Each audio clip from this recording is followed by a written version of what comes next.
That's the flavor of the day. Every day is something else. People have to understand, are you using your device or is your device using you? Can you put it down? Can you turn it off?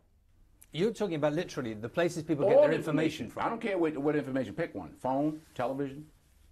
You know, it used to be news. Now it's opinion news. Oh, glasses. We have 3 experts on the right, 3 on the left. Let's discuss. Ooh, light bulbs. We have 3 experts on the right. That's not news. That's opinion news. Well, over and over and over. Cycle, cycle, cycle, cycle, cycle.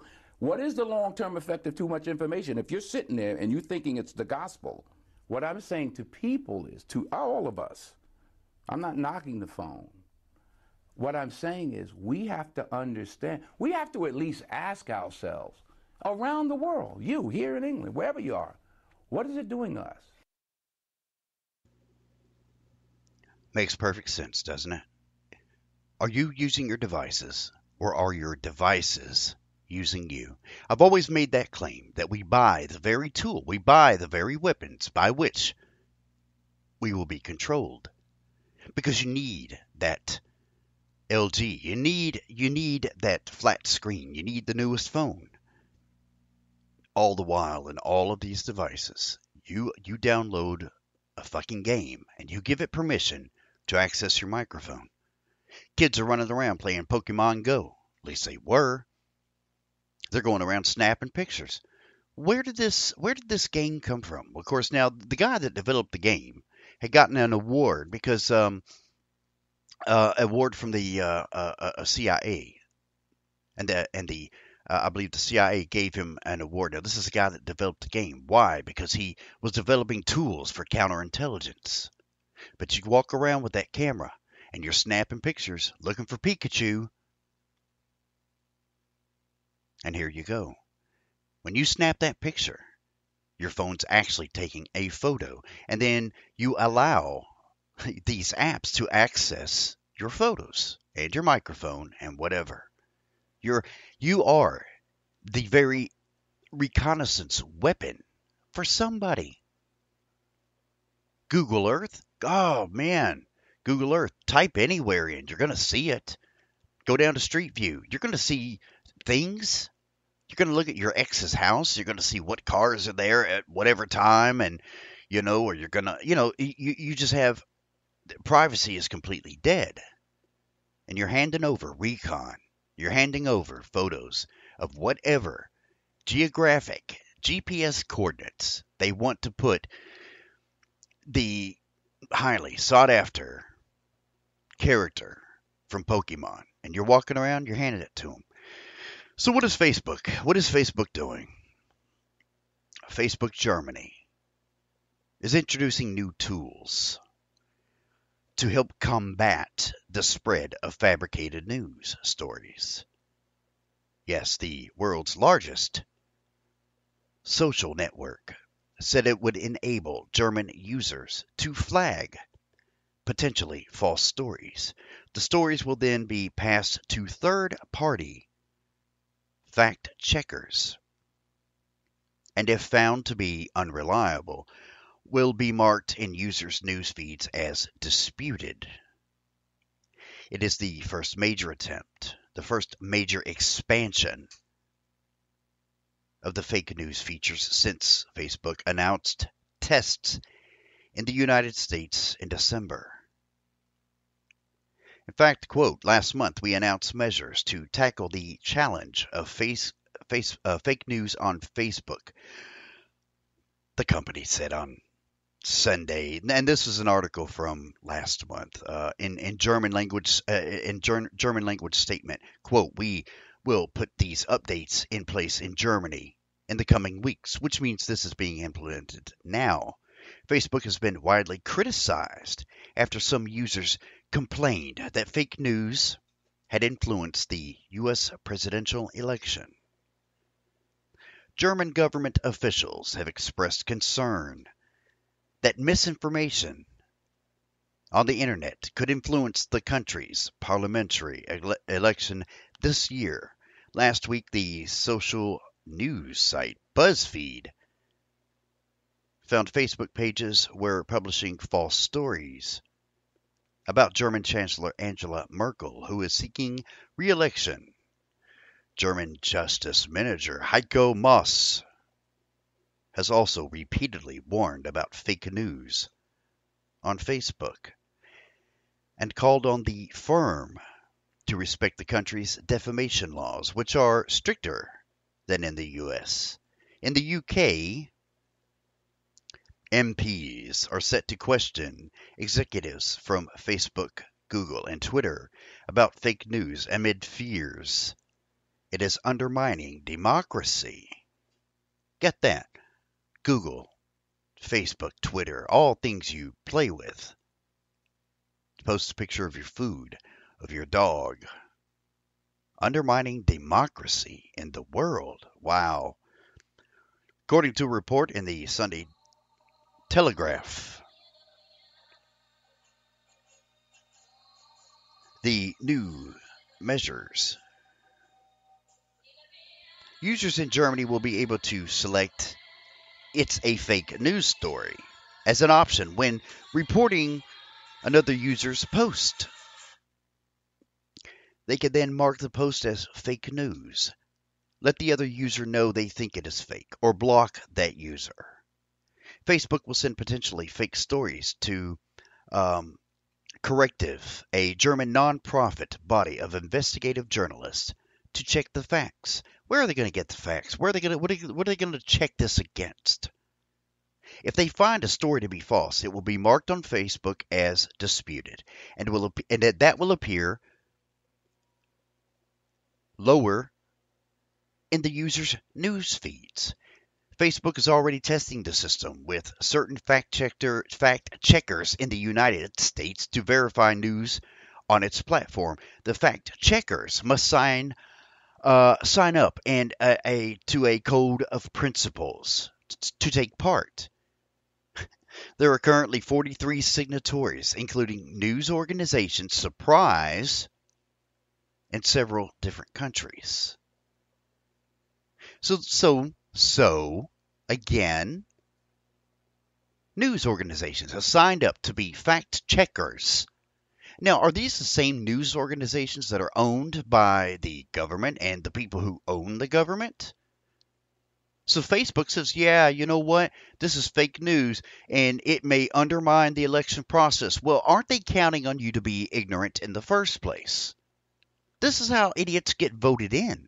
They want you stupid. They want you backwards. They don't want you to be educated on the true facts.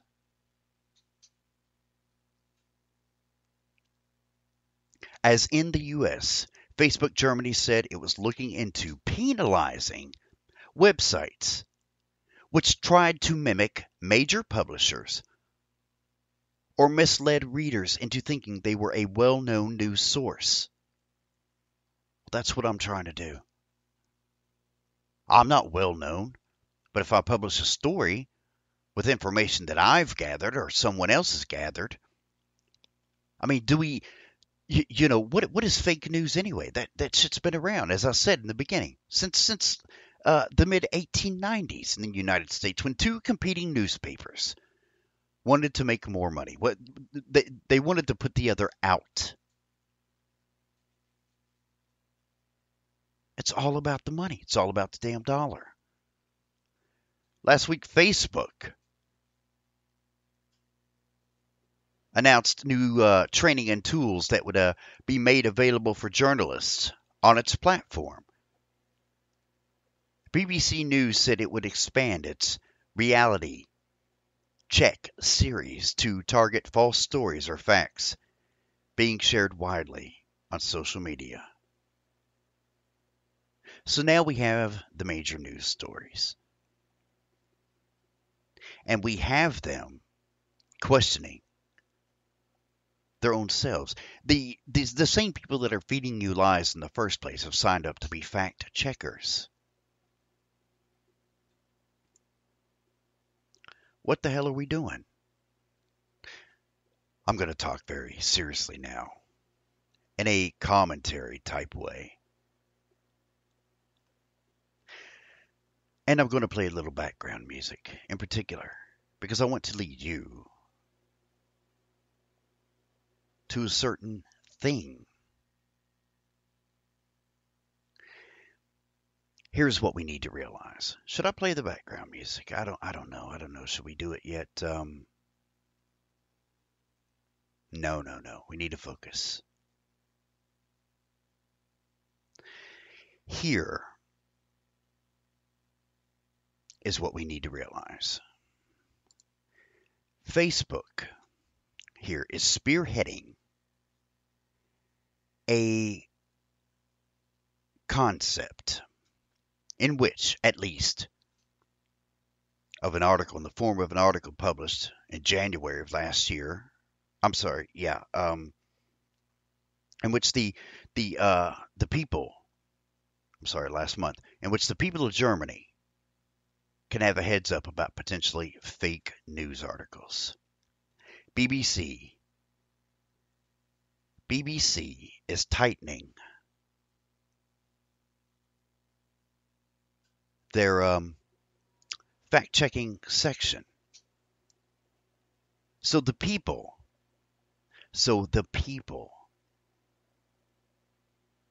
can try to discern what's real and what isn't.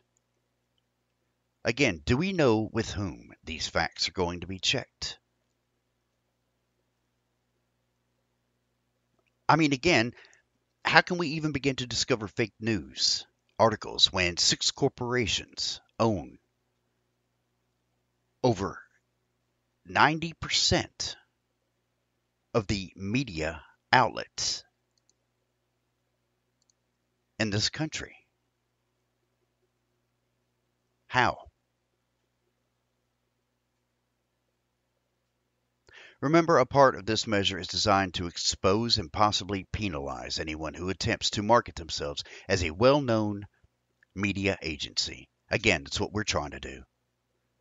I mean, there are those of us out there who are attempting to break through the iron veil of lies and deceit thrust upon us by corporations whose income is based on the image, even if false, the image of presenting an unbiased news story. So that's why I am soon going to make a call to arms, so to speak.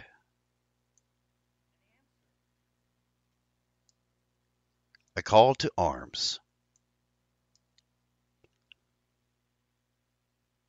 Again, I'm living on less than $6.50 a month. I'm 45, and I've waited entirely too long to fight the demons of my past and awaken to a world of which I should have belonged all this time. However, like you, I must not dwell on the time we've lost. We must not. But on the knowledge we've gained as individuals, as people who decide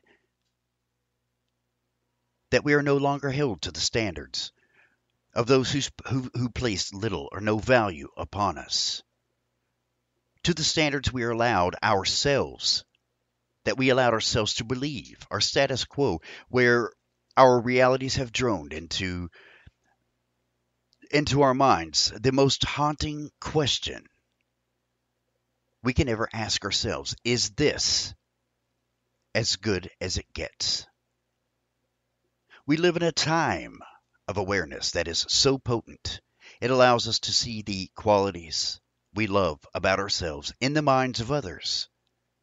When we are able to grab hold of the kindred spirits around us and awaken to a tomorrow with the foundation of truth and hope we built today.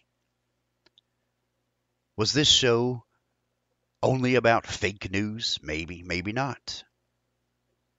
For we, my friends, the music makers and dreamers of dreams, this is what we are. Remember, you have gathered skills, as I said, and talents along the way as we begin our ascent into a new era, a new state of being. As all slaves to a system of commerce, we must break free of the small, finite, and underwhelming lies that were presented to us, and utilize the skills we have acquired along this road and burst into being. It's a good Porky Pig impersonation there, isn't it?